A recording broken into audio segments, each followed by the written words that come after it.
Welcome to Unplug from Worldly Thinking. In this week's teaching, we're going to discuss the freedom from stress. And with me, as always, is my co host, friend, and brother, Patrick. How's it going, Patrick? Going well, man. Just adjusting to a new job role in my life, which is really fun and exciting. And I'm really glad we're talking about stress tonight because majority of us, at least in the civilized and modern world, deal with stress mostly in the work. So this is a good topic tonight. Um, as always, if you haven't seen our previous videos, this one will build off of it. You don't necessarily have to go back and watch all our videos in sequence.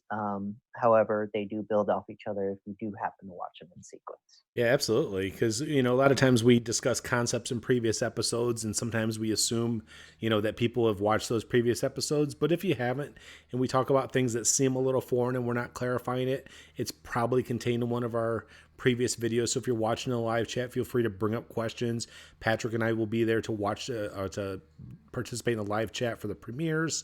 And also, if you're watching on replay, feel free to leave your comments below. We'll go ahead and answer questions, respond to any comments that you do in that sense. But yeah, definitely, people in the workplace, people in interpersonal relationships, intimate relationships, parent child relationships. Yeah, stress can be something that's certainly affecting many, many, many people. But when it gets too overwhelming and too often, that's when it becomes debilitating. So we're just going to talk about how to unplug from the worldly ways of coping with stress and really plug into healthier ways and permanent ways to eliminate stress. So let's go ahead and get started here on this week's teaching. What exactly is stress? It's a state of mental or emotional strain or tension resulting from adverse or very demanding circumstances. A condition or feeling experienced when a person perceives that demands exceed the personal and social resources that individual is able to assemble. So we know that stress, we've talked about the four internal processes: the biological, cognitive, experiential, and emotional processes are the inner determinants or the inner processes that determine our actions, behaviors, choices, decisions, and expressions. And we're going to look tonight at how stress impacts or has an effect on each of those four processes. First one is biological. In the biological, stress increases the chance of headaches, muscle tension, chest pains, fatigue, appetite, insomnia, weakened immune system. It also increases cortisol and adrenaline in the brain, which can be damaging. On the cognitive side, it impacts us in terms of having overwhelming thoughts, lack of motivation, apathy, hopelessness. So if you have ever been up late at night with racing thoughts, what's going on is stress within your brain. And then experientially, people will go into social withdrawal. They'll have decreased productivity. They'll also turn to things like substance use and abuse, and which we are going to, I believe, cover next week, or the next premiere that we do after this one is going to be on escapes and addictions. And we're going to get into Nice. detail on what people do getting into those escapes and addictions to, cope with things like stress, anger, depression, anxiety. And then on the emotional processes, of course, stress increases feelings of anxiety, irritability, anger, and depression, which those three, especially anxiety, anger, depression, can be very debilitating and have an impact even on our cognitive thoughts. As we know, as emotions intensify, the ability to think and reason decreases and diminishes because your midbrain is blocking off access from your prefrontal cortex. Sure. Yeah, definitely. If you're overstressed or anything like that, it can definitely have a real. It can play kind of loop back into all of these processes and just have a real negative effect on your life. And unfortunately, you and I live in a world where everything kind of is go, go, go, go, go, done, get it done, get it done, get it done. And Sure. we live in all that to say we live in an environment that I think in a sense promotes stress because it's all about the deadline and getting it done. And we've seen benefits from that, at least in terms of comfortably living, Right. but to our own internal or our own who we are as people has been very detrimental because we haven't equipped people to deal with those demands properly. We'll Sure. get into that tonight. Yeah, a lot of times people are, hey, when you experience stress, do X. And we're going to get into Right. those. And we're here to sit there and say, how can you make it so situations that once were viewed as stressful are no longer that way. And we're going to get into those specific details, get into some, as many examples of life experiences where these things go on, and potential solutions for them. Sure. And of course, we're going to do follow up videos. We're going to do live videos, hopefully even at some time with caller participation or audience participation, to where we're helping answer specific questions that people have for things that are, directly related to them in their personal lives that are not going the way they would like them to. Hmm. So let's talk about cognitive slavery.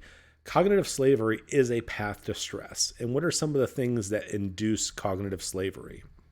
Number one is a fragile belief system. We talk all the time about, strengthening your beliefs. How does one strengthen their beliefs? They attempt of their own accord to try to disprove what they hold to be true, which is an assumed truth. We talk about beliefs are assumed truths, whereas our knowledge is our provable truths. And both of them hold equal weight in terms of how and why we make the decisions we do, what we choose in life, what we value in life. So if you have a fragile belief system, which means you hold something to be true just because somebody in your life that you trusted told you it was true, when it gets challenged, you're not going to have answers. You're not going to be able to defend that belief system. You're not going to be able to respond to criticisms and critiques. So therefore, a fragile belief leads to cognitive slavery and also induced stress. Second one is unrealistic expectations. Unrealistic expectations is where we expect other people to do something different than what they do, or we expect a situation to turn out different than what it does. Sure. And I think that especially in the workplace, people have Hmm. expectations of others that are unrealistic. Not unrealistic because they're not potentially able to fulfill them, but that we don't always understand all the inner determinants within those four processes that dictate the choices that people make, their actions and behaviors. But if we did understand those determinants, then we would have realistic expectations for what they were or were not capable of doing Sure. in a specific moment in time. I'm really glad you brought up the unrealistic expectation one, and you kind of went into exactly what I wanted to touch on that. It seems like tonight we're probably going to use the workplace as sort of our main, I guess, demoing ground for examples tonight. Sure. So I Yeah, would it's a just good one. add to Yeah. the yeah, absolutely, because I mean, a lot of us feel, I think, the most stress at work, or yeah, yeah, that might be Sometimes at home, if you got yeah, at home. got a pain in the ass spouse, and Sure. three rugrats, behaving in ways that you don't expect. Like you expect them, they said, oh, we expect children to be silent. We expect children to be seen but not heard. We expect children to behave properly. We expect children to display manners at all times. And Sure. again, And I think that on the workplace, just to add on top of that, another expectation a lot of people may go in if they're not necessarily in a management or lower role is they expect the company to do something differently than it does, and they get invested in sure. that. We'll make another video about more detail on that, but just I think expectations, which is why I'm glad you mentioned towards a situation rather Hmm. than people, Right. happens all the time at work. Well, why are they doing this? Why they did this? They did that. A lot of times there's stuff you don't know about in the background that leads to that. There's always stuff that leads to that decision. And again, we're going to make another video about proper like employment and mindsets going into Sure. employee to help with that. But really, I'd say that's probably with stress in the workplace and even at home or relationships, the unrealistic or unmet expectation of things really leads to those a lot. Right. And expectations are not wrong if you have an ideal about the way you would like things to be. There's Sure. nothing wrong with holding to an ideal for what you would desire. It's that when it doesn't meet that ideal expectation, you feel stress or anxiety or depression or anger. And then that's when it's debilitating for you. So we're not talking about, having a expectation of positive behavior. Sure. It's the way that we act and feel towards somebody when they don't meet the expectation that we held up for them.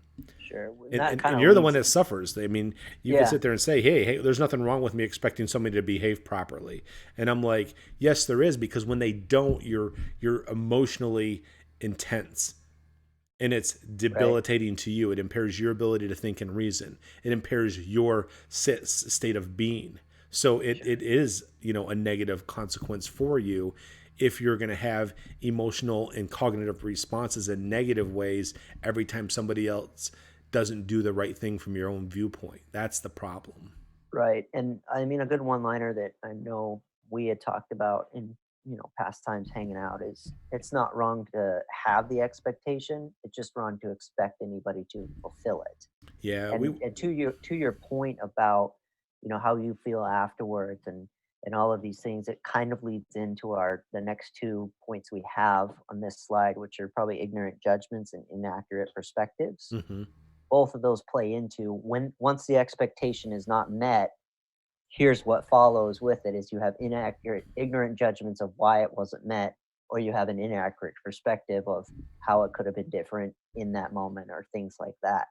So those things sure, really just those 3 really just all play into each other, and they it's like do. this vicious cycle.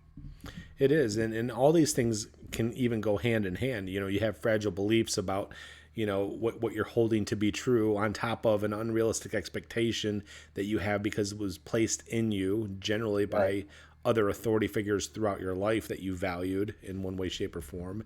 It doesn't always mean that they're healthy. right. So let's get into let's see what the next few are to tie them all together. One is ignorant judgments, and ignorant judgments, in my opinion, are not that you're wrong about the judgment you're making. It's when that judgment creates an emotional consequence within you. So if you think of somebody as being a bitch, or if you think somebody is being, belittling you or not loyal to you, and you have these judgments where you label, or mislabel people, those judgments can cause you turmoil and cause you problems, or you're making assumptions about things. So when Right, we're talking about ignorant judgments, it's when it has a negative emotional and behavioral consequence for yourself. And then the next one is inaccurate perspectives. It's where, again, when it gets into things to where you're mind reading, where you're mhm, assuming person X is behaving this way because of whatever narrative or story you tell yourself. I mean, you might be right in that narrative, or you may be not having all the information, not having all the facts, not understanding the intention for why somebody's doing this. Or you have a negative perspective in believing that they're capable of doing something different than they are. So, right, inaccurate perspectives, again, are just you're making subjective viewpoints, judgments, and perceptions about a situation rather than just talking about the specific facts. Bob did X, objective. Bob did X because he thinks this, or he believes this, or because he's just this type of person. That's when it gets into a subjective judgment of yourself and having a subjective perspective of Bob in that situation. So try not to be a mind reader. Try not to be a fortune teller, in terms of ask questions, ask clarifying questions, try to gain the information from the person that you're making the judgment about, or somebody who may be closer to a situation, rather than just making assumptions. Again, if the less assumptions you make, the less stress you're going to have in your life. right. And the next one is fear of failure. So when you have an expectation that you must be perfect, or Mm, others must be perfect, or others must acknowledge my contributions or acknowledge the things that I do well, then you are somebody who has a fear of failure and a fear of making mistakes and doing wrong, and all the perceptions that you believe that come along with that failure or come along with that mistake. Like, so many people are afraid to come tell family members when relationships end because they're afraid of how that family is going to judge them for the failure or the embarrassment that they feel for it, or the responsibility that they hold to, like, if I can't stay married, that makes me X, or I must be this, negative, right, insert negative judgment of oneself.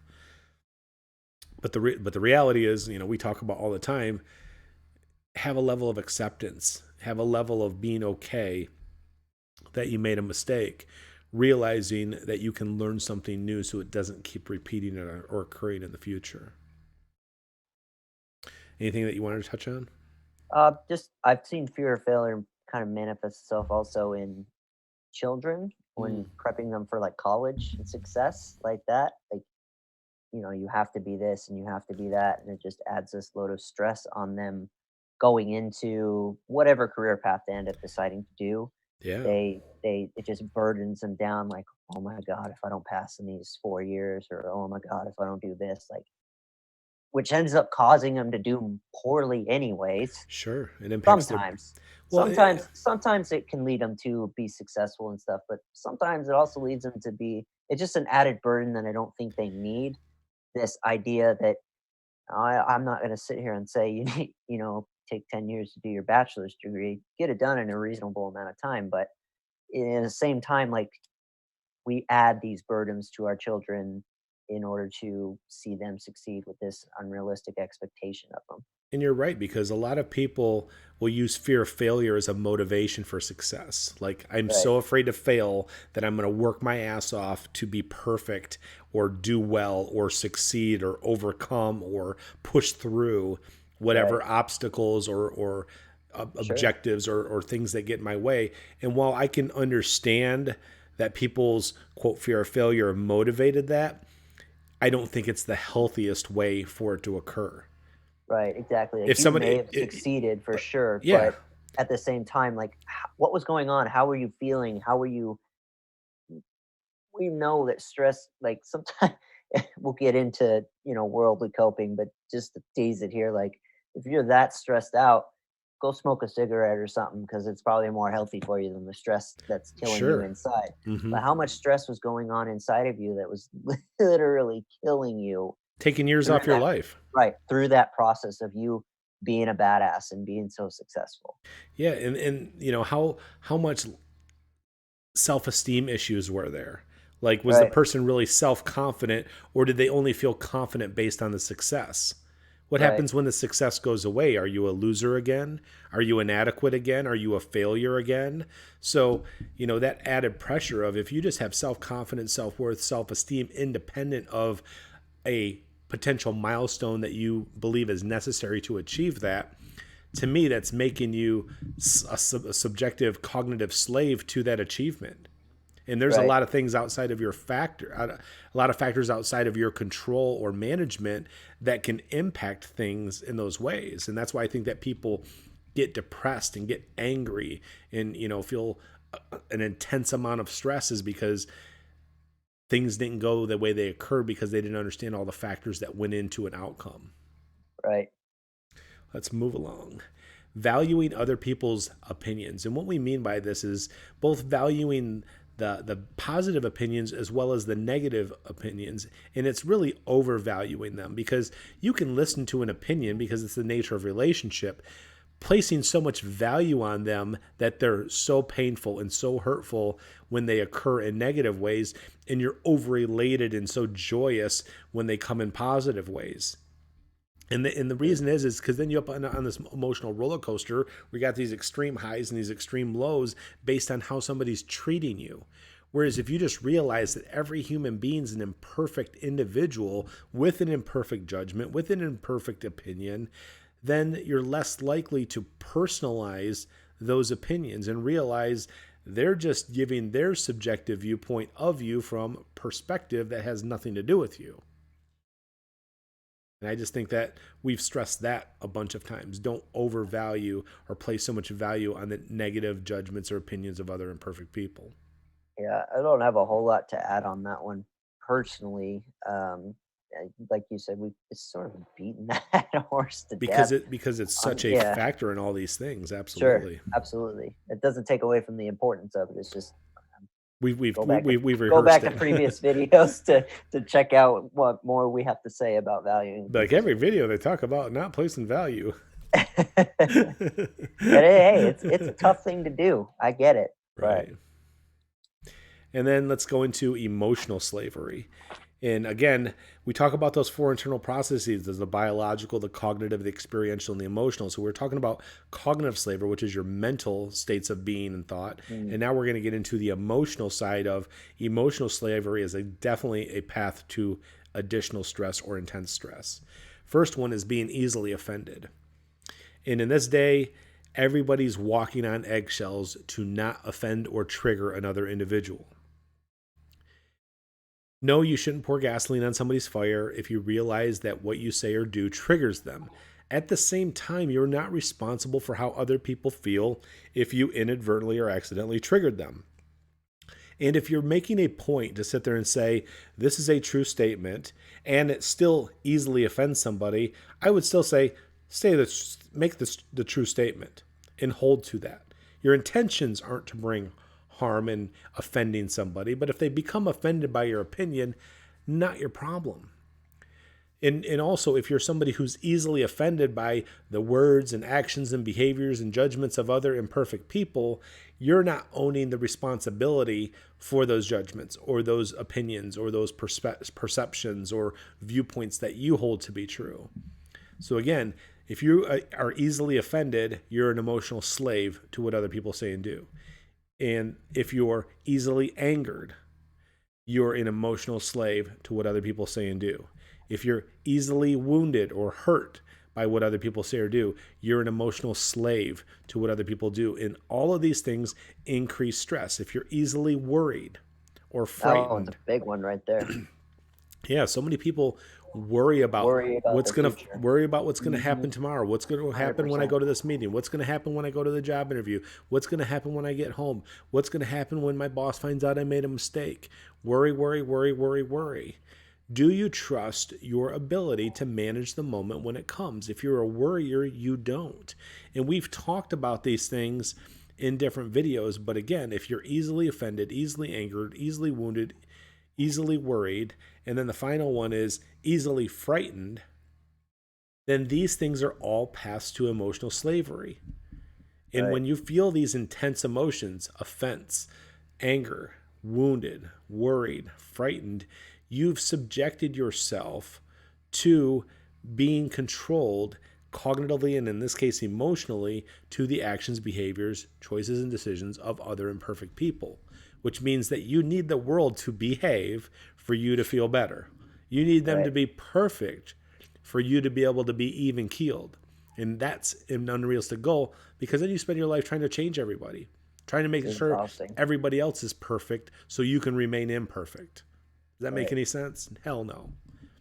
Focus on yourself and realize that you have thoughts and beliefs and judgments that cause these things to happen within you. It's not what people are saying or doing that's doing it. It's your judgment and your value and your personalization of those other things that cause you to easily be offended and easily be angered and easily be wounded, easily be worried, and easily be frightened. If Right. those things are occurring and you're subjected to these types of triggers, you are the one that's unhealthy. You're the one that needs to experientially heal, learn to manage your emotions in a healthy way, become cognitively empowered in all these teachings that we're putting out on cognitive empowerment, where you shift your beliefs and thinkings about yourself and others. And then taking care of your biological health, making sure you have a healthy diet, making sure you're getting adequate meals and drinks, making sure you get adequate sleep, making sure that you're taking care of yourself from hygiene, that you have shelter and warmth and security. All these things are necessary and important for your own personal well being, which is what these entire series on Unplug from Worldly Thinking are. Right. Just to go back to the easily worried thing, I'm sure this stat or something has been repeated on some inspirational post or some message somewhere, and I don't know how accurate it is, but it certainly sounds accurate to me. But it's something like 90% of the things we worry about end up never even taking place in the first place, Mm, or some crazy stat like that. Again, it might be peppered with a little bit of like self-help books in there as well. sure. So check out the quote for yourself. But at the same time, the idea behind it is we worry so much about shit that never even happens. And Yeah, it just it's like it where just people try to brings the fortune tell stress a, level. it's like where people try to fortune tell a future moment with or interaction with somebody. Right. Like when I get there, I'm going to say this, and if they say this, I'm going to respond this way, and if they respond this way, I'm going to respond this way, and they go through this whole scenario of a future moment, experiencing all the emotions that go along with it, just for the moment and situation to never have occurred.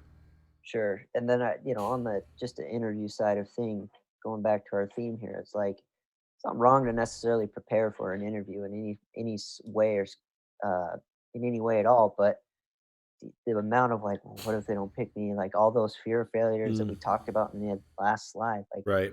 none of it matters. And that's a hard concept for people to get sometimes, but none of it matters. Just do your best to go in there and live the moment as it is. But we'll get into that.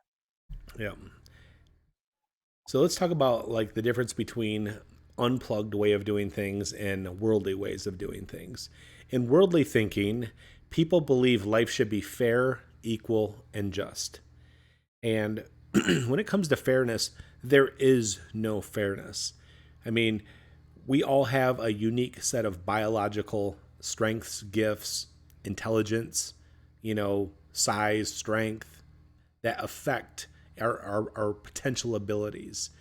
We have a different background in our experiences, the knowledge that's given to us, the morals and ethics and values that are programmed into us. So, because people are so uniquely different, there cannot be fairness between two individuals. And the same thing goes along with it being equal. There's no equal playing ground. There's no usually equal circumstances or equal environment. And then as far as justice goes, who's who's healthy enough to properly carry out justice or uphold justice? Nobody. Because that's why guilty people go to prison, or I should say, guilty people go free and innocent people go to prison at times because of an imperfect justice system. Or depends on how the loopholes in the law go, and all the other things that go into things just cannot be fair, equal, and just. And when you expect like things must be fair, things must be equal, things must be just, it's a path to stress. It's a path to anxiety. It's a path to depression, a path to anger, because when it doesn't go the way you think it's going to go, then you revert to these emotions to support your, I don't know, disappointment. Right. And so, like, when it comes to fair, my grandma used to say, fair's where you go to get cotton candy. So every time my kids even say the word fair, I'm like, cotton candy? Because fair is where you go to get cotton candy. There's no fair in life. There rarely is equal playing ground. And justice, all subjective, all imperfect. It's going to be what it's going to be. And when it comes to justice, people can't run away from themselves. Patrick and I have said this over and over and over. Whatever's causing somebody to behave poorly, horribly in the ways that they do, there's something really horrific going on in them that's a torment. They're not running away or getting away with anything. They're already stuck within that. So even if they're not upheld in justice or upheld in society, they're experiencing a level of justice within their own sense of demise in terms of their behavior and choices and the impact that it has on their body, their mind, their emotions. Right. Number two, people believe other people stress them out. So again, this gets into placing the responsibility on somebody else. Like, you stressed me out. You're responsible for the stress that I feel. If my boss wouldn't have done this, I wouldn't feel this way. If my wife or husband didn't do this, I wouldn't feel this way. If my children weren't such little hellions, I wouldn't be so stressed out. And having to go down to the principal's office every other week is just stressing me out. No, it's your perceptions and judgments of those situations, those circumstances that are creating the stress. Right. I mean, And you're stress has value in life-threatening situation. And right. go With ahead. the believing other people like along with, I guess,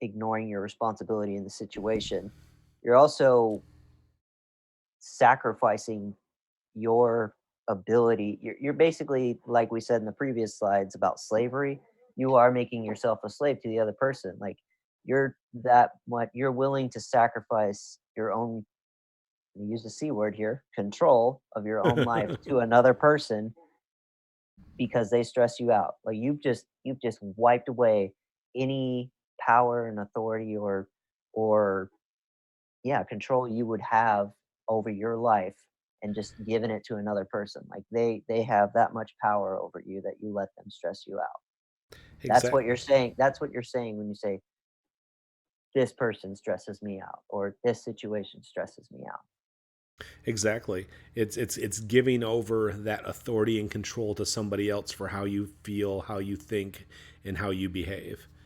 And again, that goes back to those other slides where we're talking about cognitive and emotional slavery. Third thing, people believe there are stressful situations. So they believe that the situation itself is just stressful. It's going to be different for every single human being. You put 10 different human beings in the same situation, the level of stress is going to be different based on the cognitive, emotional, experiential, and biological states of being and feeling that that person is in from their own unique experiences or past or biology. So, no, they're not stressful situations. It's how you have the ability to manage those situations as compared to another individual. There's people who can go into any situation completely calm, which means, let's say at the workplace, they're just all calm, cool, collected. You look at certain people in sports, and when it comes down to crunch time and for the game winning shot or the game winning drive or the game winning, you know, Whatever. inning, they're all either confident and sure that they're going to produce their best, and they're just like, Joe Cool, or they're stressed out, worried, anxiety, and they're making mistakes because of their fear of failure, their fear of losing, their fear of not performing in front of whoever in the biggest moment. So again, the situations are not stressful in themselves. It's one's perception and judgment of a situation that makes it stressful or not. So, what is an unplug way of thinking? So, if we're really unplugged from worldly thinking, what does that look like in comparison to these things? One, our perception of a situation or how a person behaves determines what we believe is stressful and what is not. So, if we don't shift our perception or our perspective and expectation, then we're going to continue to feel the way we do. So if you are stressed by what a person says or does, doesn't say or doesn't do, or you're stressed by a specific situation, if you don't change your inner being, how you manage that situation, how you perceive it, how you view it, the confidence you have in yourself to manage it, it's going to be stressful. But once you do learn how to do this, you're going to have freedom from that stress, and you're basically going to have a better ability to think and reason in that moment. Next, when we feel stress, we look inwardly to resolve our inner imperfections that create our stress. So we're not externally blaming a situation, a circumstance. We're not externally blaming somebody else for us feeling stressed. So, like, my boss came in and yelled at me and really stressed me out. No, you valued and placed importance on your boss yelling at you and didn't realize that he or she was just behaving poorly, and it had nothing to do specifically with maybe a mistake you made, but more so to do with their inability to cope with your mistake in a healthy way. Nobody's going to come in and yelling at you and screaming at you for a mistake if they're healthy. Healthy people don't behave that way. Only Right. unhealthy behaviors and inner determinants dictate those poor responses. I mean, if it's a life threatening situation, the intensity of emotions has value. But at the workplace, in our private lives with family and friends and a spouse and children, it's not life threatening in 99% of the moments that you're involved in. So again, stop placing importance and value on other people's poor behavior, or your bosses in this instance. So let's talk about worldly coping skills for stress.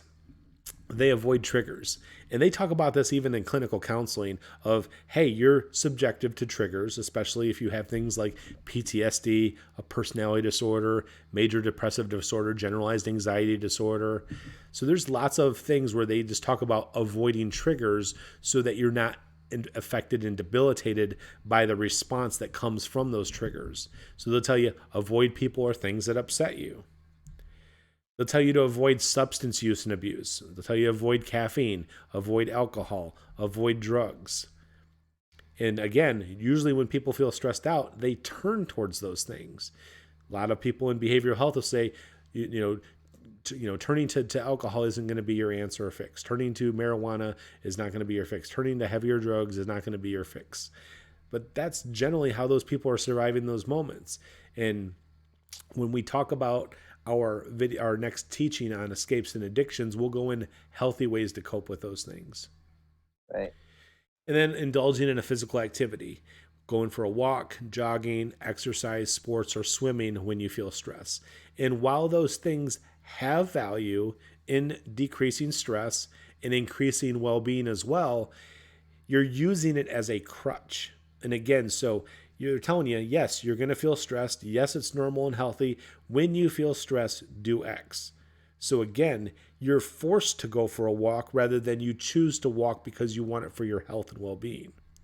And so while these things do have value and merit, it's being dependent on them so that you're not stressed. And that's what we're trying to avoid Right. is being dependent on things to get over stress rather than just not experiencing it to begin with.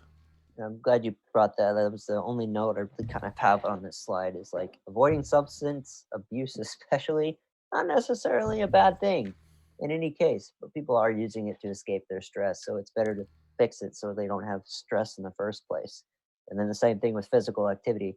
It's not a bad thing to go walk, run, jog, exercise, like we've talked about before. Like that's Yeah. how we take care of our Mm-hmm. biological health.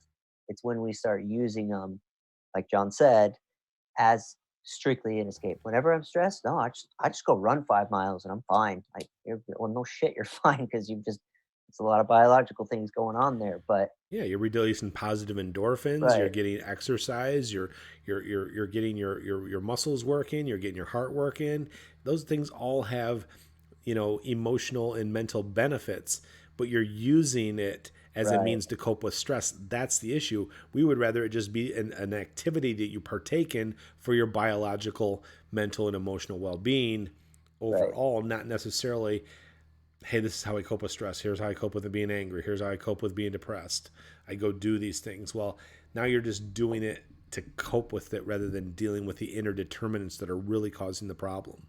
right. Not, I'll tease this idea that we've talked about in the past too. If you're doing these things currently to cope with your stress, we're not sitting here saying to feel bad about them Or either. stop That doing it yeah, by that any means. that's what you do to survive the moment. We get that. Yeah. We will go into, we went into a couple videos about just you're always doing the best you can in a moment. If that's how you survive or deal with it now, great.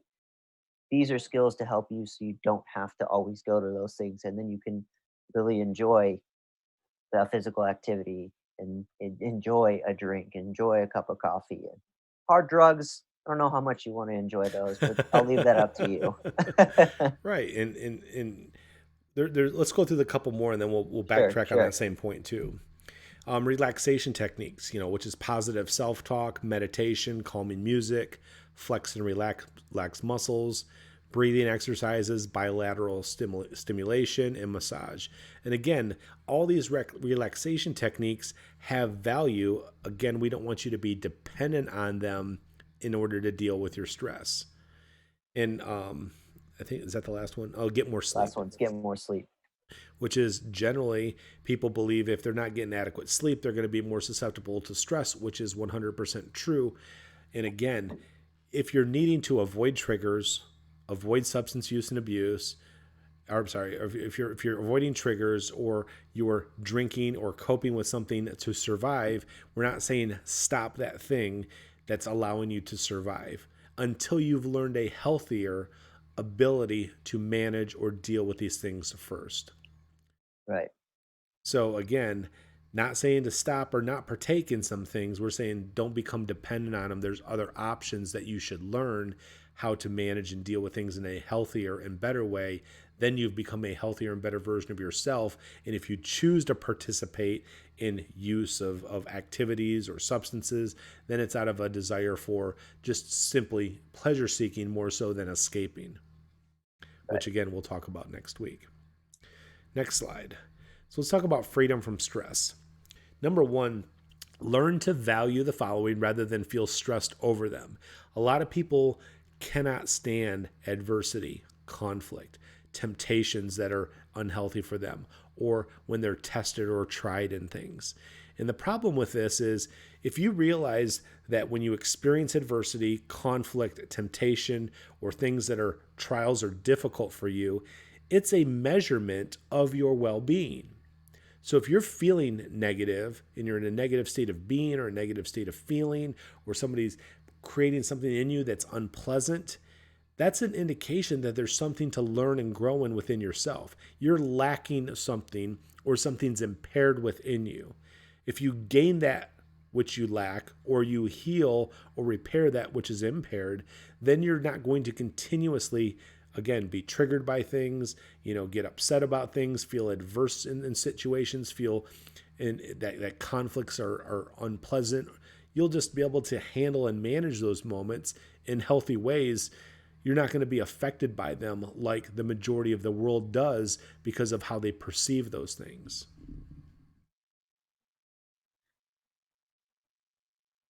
And then moving on to the next slide.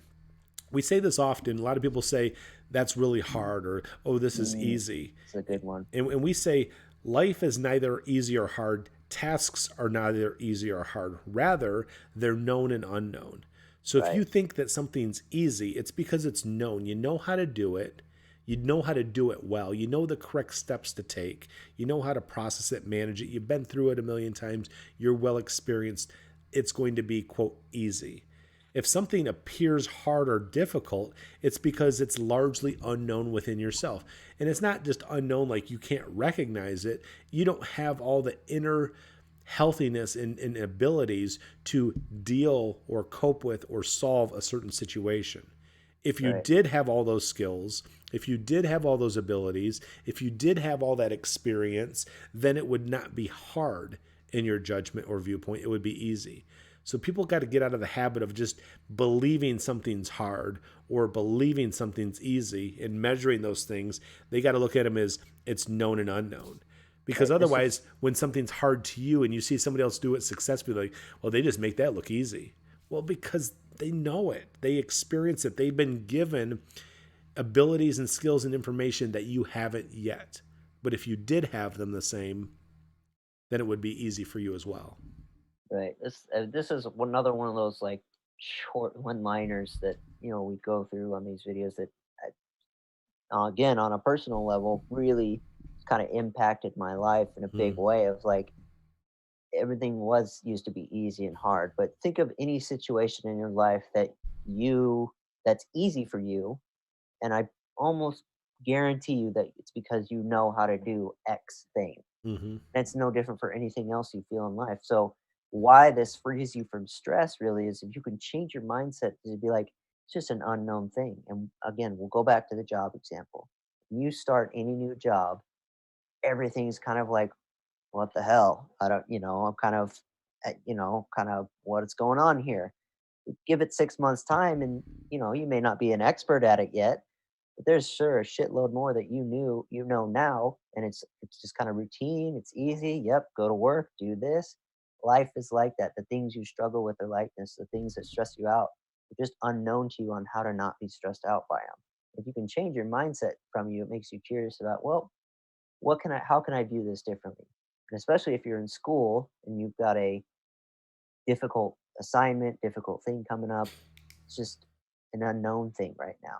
And it's gonna become known eventually. And it can help give you peace in moments of, there's a lot of unknown moments in school with tests and assignments and stuff like that.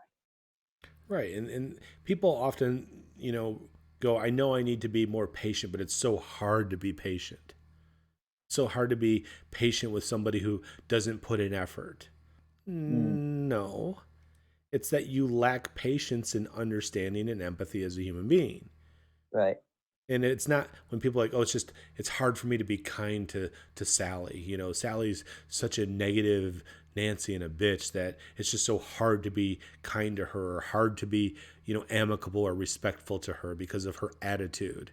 And again, no, it's not hard. You just don't know how Don't know to. how to deal with it. You don't know how to cope with that poor behavior in a healthy way. Or when people say, Right.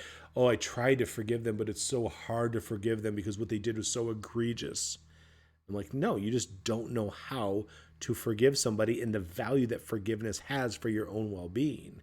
So it's not just specific tasks, but it's also about people find it hard to behave properly or act Right. properly towards Exactly. people because of their judgments and ways they perceive a situation, and they don't deserve my forgiveness. It's just so hard I know I need to forgive them, but it's so hard. No, it's not hard. You just don't know how. It's just unknown. Realize that control is an illusion. And we talk about this all the time. Learn to manage things the best you can in a moment. If you believe you can control yourself or control others, you're going to fail and then realize that you really had little control, because there's a lot of external factors and there's a lot of inner determinants that you may not understand that's dictating your actions, behaviors, choices, and decisions. You just may not be aware of those. So the more you can learn to manage each moment the best you can and learn new things, so that the next time you face a similar situation, the outcome is more desirable for what you had wanted it to be to begin with, that's going to get better. But when you believe that people can control you, or you can control others, or you can control yourself, you're not taking into to consideration all the determinants and factors that make you or others do what they do. Right. Realize every moment in time is inevitable. No matter what's happening, no matter who's doing what, everything is inevitable. If you realize that, then you'll learn to partner with your destiny. We use this so often. What is partnering with your destiny? Destiny is an inevitable outcome of hard determinism. Hard determinism is saying everything's caused. Everything has a pre-cause to it. There's some reason for it.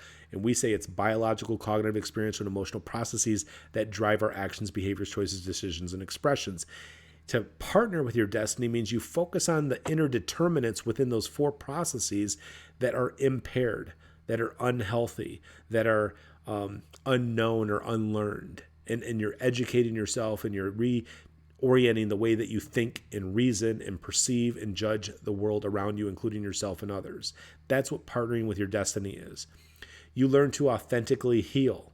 And when we get into the experiential healing video, which I believe we have experiential healing out there, don't we? Yes. Yes, we do. Go watch the experiential healing. That's what authentic healing is. We talk about understanding leads to things like empathy and humility. Empathy and humility, which is both cognitive and emotional empathy, lead to forgiveness. Not forgiveness that's pardoning what somebody has done or excusing what somebody has done, but letting go of the feelings of bitterness and resentment and wishing that moment had been different in the past. When that occurs, experiential healing is automatic, and it eventually becomes unconditional. And then learn to manage your emotions in a healthy way.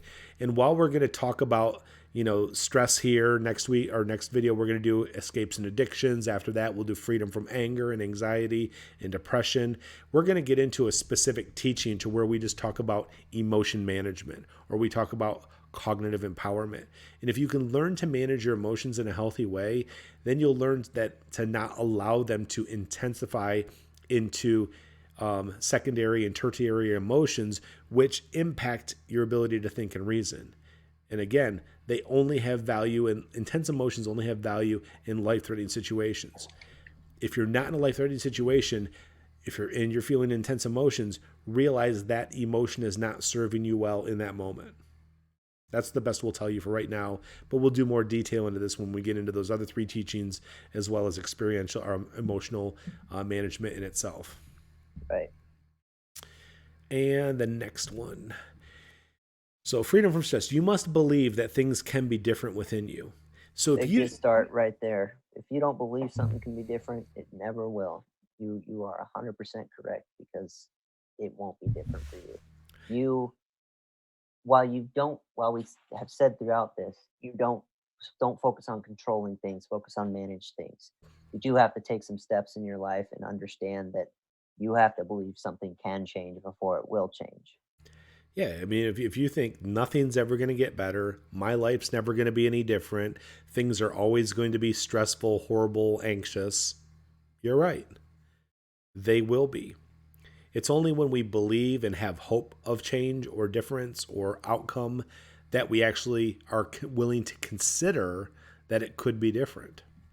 Right. So we're just trying to, provide that inspiration of hope that you got to believe that things can be different within your inner state of being, that those inner determinants can heal, they can mature, they can be repaired if they've been, broken or impaired or what would I say? I can't think of the word, but when there's something that's unhealthy within you and there's a poor coping skill that you have in your cognitive thinking, or if there's an impairment within your biological or experiential or emotional framework, if you don't believe that can be healed or repaired or different or better, it never will be. And that's what we're trying to emphasize in this point.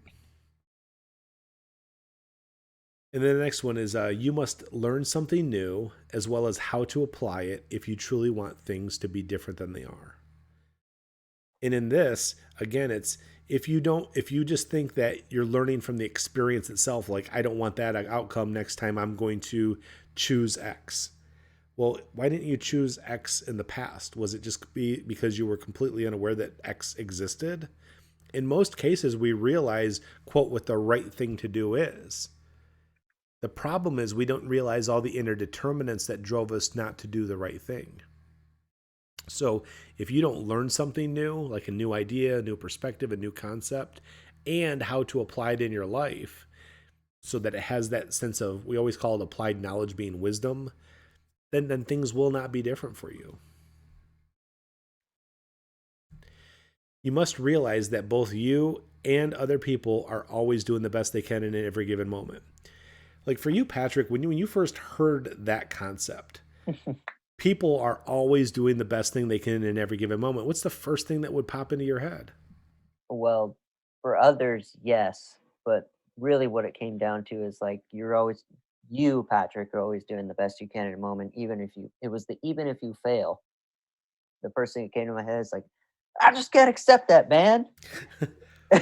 But why couldn't you accept that that was true? Why couldn't you accept that you were doing the best when you failed? Did you think that it was just always going to be that way? Is that what like that was what I was saying is, hey, that was the best you could do and you're always going to be a failure in that area. No, I don't think it was that. I think it Hmm. was more just prior programming of like one prior programming of needing to be perfect or put out this mask or persona of perfection Hmm. because of past programming in my life. Yes. Number two, at the time I met you, I mean, I was in a good position in the church we were at, and Hmm. I was, the tech guy, and I was this, and I was that, and I was all these things that people were pouring into me. That when those failures came up, it's like I'm not like in they were feeding those things into me on the outside, but they weren't actually a part of me internally. I didn't have a healthy belief of myself that I really was the things that people saw on the outside, and I had to deal with all my failures and fuck ups and shit like that. So they almost put you on a pedestal to where you felt like you Right, had to and fulfill that but role of it, perfection. exactly. But the thing was, is it wasn't a situation necessarily where I consciously walked around with that thought process. It's only Okay. when things came up that it's like, shit, I'm not actually those things. So God, I got to cover it all up and have to be perfect, have to be these Mm. things because this is what people think I am. So that's what I am. And so when it really was like when you fail, you're doing the best you can. Well, that can't be true because my perception of people with those titles and those roles and those things people said about them was they don't mess up and they Mm. don't fail and they are perfect. That makes sense. So that's what led the statement was I just can't accept that. But that's all the everything going on behind that statement. So through time of this really understanding like, no, here's why like you did things the way you did. Like now obviously we're going through teachings about this. So Yeah. people are doing the best they can in a moment. And that is really the groundwork of where who I am and where I stand on all of this is like that is the foundational thing of it is it because it really just helped me shed those need to be perfect in a situation. And Right. I mentioned at the beginning of this teaching, stepping into a new job role, and that Hmm. new job role has new things to face and new things to learn. And it's really giving me this thing of like, yeah, it's gonna be somewhat uncomfortable a little bit just because I'm like, okay, I'm kind of finding my feet here, but I'm cool with that, and that's cool, and I'm gonna make some mistakes, and that's cool. I'm gonna learn from them, like this hopeful optimism, and that's what this leads to. That's the freedom is you're like, Right, I'm going to make a mistake. I'm going to come across a right. situation that I'm not experienced in. I'm okay with that. I'm not It's gonna worried about it. it's gonna be a little uncomfortable for a time. Cool, perfect. We're gonna get there. And that's what I could say to anybody watching is like, I know at times like there is no history with John. He just sometimes makes claims like that, but this is what it leads to. And this is what it really ends up becoming of like, no, I'm cool. Yeah, it's gonna be stressful and it's not gonna be stressful, I'm sorry. It's gonna be uncomfortable in moments, but Hmm. cool. It won't be uncomfortable in future moments. I have to have the uncomfortable moment to learn and grow, to have the future non-uncomfortable moment. Right. When you Or face that trial and that test and that stressor, right, and if you do fail, you're looking inwardly at yourself, going, okay, there's something in there. Let's talk about this. Situation X came up. Here's how I responded to it. Here's what I was thinking. Here's what I was feeling. right, I thought I was handling it right, but then all of a sudden this happened, and all of a sudden I got upset. And then you talk about that. Well, of course you did. What was your expectation? right. You know, And then what I was think your intention? How did they judge you, and you valued that judgment in that moment? You know, there's a bunch of different factors, but you and I, we break those things down often and go through them. right. And I think on just to bring it all back to our main example tonight is like going into this new job role of like I'm gonna make mistakes and being able to talk about them. I'm lucky enough to have a team that lets me ask those questions. So I got lucky in that area. But being able to say, hey, I'm struggling in this area. And most of the time, I think jobs are willing to help people if they speak up and say, hey, I'm struggling in this area. I Right. need help with X. So, anyways, that's kind of the example. And we really haven't unpacked, like, we've said a lot what my first reaction has been, but we've Hmm. never really unpacked exactly what was all going on behind that. And probably couldn't tell you that 3 years ago what was going on behind that, but Well, you didn't have the definitely word. You probably didn't have the words right, or the understanding of those determinants to be able to really break it down. It was just, well, this stimulus, this, and this is how I respond to those things. right, and so now I can, and I mean, that's really the background behind the statement of, "I just can't accept that." Right. And now you have a framework for how you do things. You're the 100%, expert. You're the expert for your life. right, and then even on the flip side of, like, we talk about not going on the remote emotional roller coaster, it's like, Hmm. when I have successes in life, yeah, 100% I celebrate them, but it's not this, "Oh, yes, that's so good. Oh my god, I'm so happy," like, just stroking the ego there, Right. but, No, right. like, No, it's it really is just this, like, "Awesome, cool, that's awesome. I'm gonna celebrate tonight, and then move on with my life." It's not this extreme high followed by extreme lows, it's just this fairly even even keel. keel. You enjoy Yeah, moments. of You know, it's not course. some like some mindless Vulcan, way of Right, walking around the earth by any means, but it's like you don't get into the extreme highs and the extreme lows. You're just right, enjoying or processing information as it comes along. right, That's what the next point. You must realize that everything happens in this life is inevitable, and it could not have been any different. Again, this is just another concept that we've reinforced in almost every teaching. So when we won't go into that one in depth again. Again, watch our other teachings. You must realize that learning is a lifelong journey, and this is just being patient with the process. yeah, Be patient of if it's you a lived tough a one. 1,000 years on this earth, there would still be something new for you to learn. And most of us don't even live to be 100. So Right, you got to be patient. You're not going to know everything. You're not going to have figured everything out. I haven't figured everything out. I'm just way ahead of the curve on a lot of things because of the time and effort that I've put into understanding these things and then also applying them within my own state of being and my own state of emotion so that I've created these changes. And now, 14 plus years later, I'm a more perfected version of myself than I was a year ago, 10 years ago, 15, 20 years ago. right, And then you must realize there is always a positive and healthy solution to any and every problem. And again, this is just a hope of if you don't have an answer, somebody probably has the answer that you're lacking.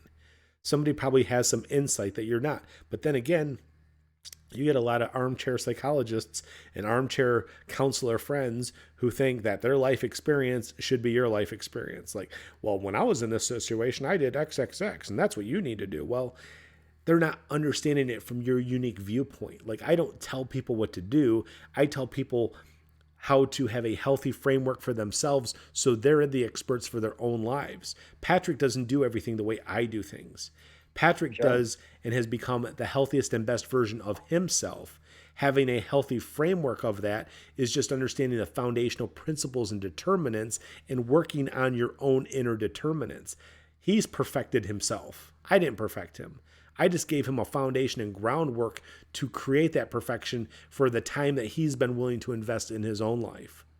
Right.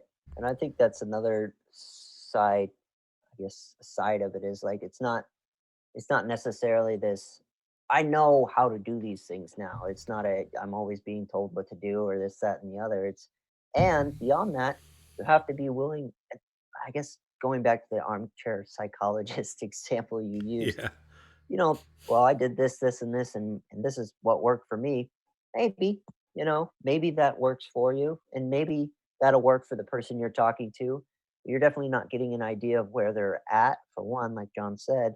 Number two, if you are that person seeking help, you need to be willing to invest the time with somebody to really learn and grow in a certain situation. hmm, A lot of times everybody wants a one and done type thing, and I get it. I was like that. give me the 12 steps so I can get through this shit. And we have, instant right here at my fingertips at any time. I get it. 100% I get it. But growing in life and being free from these things and going through these processes, they are not a quick and easy thing. And I've said this in past videos elsewhere, but anything you do in this life that's worthwhile is going to take time and effort and sacrifice for you to get good or and benefit you. Sure. It's like that in the music industry, it's like that in any craft, and these teachings are no different. It's not a one and done thing. You have to put time towards it. Yeah, you have to make time for yourself. And if you do, then you'll reap the rewards of that. Right. And then finally, you must believe that you can be free from the burden of stress. So, again, if you don't believe that you can be free from stress, and I don't mean like you're never going to experience any level of a momentary moment of stress or cortisol going through your body. Of course you are. You're designed as a human being. It's the it's the frequency and the consistency and how long it endures within you over a period of time that makes it debilitating. And all the things that we've gone through in this video are what the world is doing. The world is overstressed and it copes with that stress in many unhealthy and harmful ways that even cause more issues and problems within you. So we're just saying, if you believe you can be free from stress, there's an answer for it. Again, please leave your comments below. Feel free to participate in the chat while it's still going on these last few moments. We'll answer any questions even after the premiere ends. If you want to have private Zoom conversations, private Discord conversations, email, telephone calls, both Patrick and I will make time for you. Reach out to us, email us, get in contact with us. We'll make time to go through these processes with you in detail for specific things that are going on specific in your life. There's no, again, step-by-step process. There's no, hey, here's the magic solution or how you're supposed to act and behave. We're teaching you to become the experts for your life through these teachings. Right. And if there's more detail that needs to go into it because of your prior beliefs and thinking, we'll make time for you. You just have to sit there and be willing to initiate and make time to interact with us as well. Right. And with that being said, I think that was another great show, Patrick. As always, pleasure being online with you, doing these Of course. doing these premieres with you. Looking forward to when we do the live shows, and we're gonna do it again with the next one with escapes and addictions. So hopefully, again, subscribe, like the video, share it with your friends and family that they have a need for this, and we'll see you guys next time on Unplug from Worldly Thinking. See you later, everybody.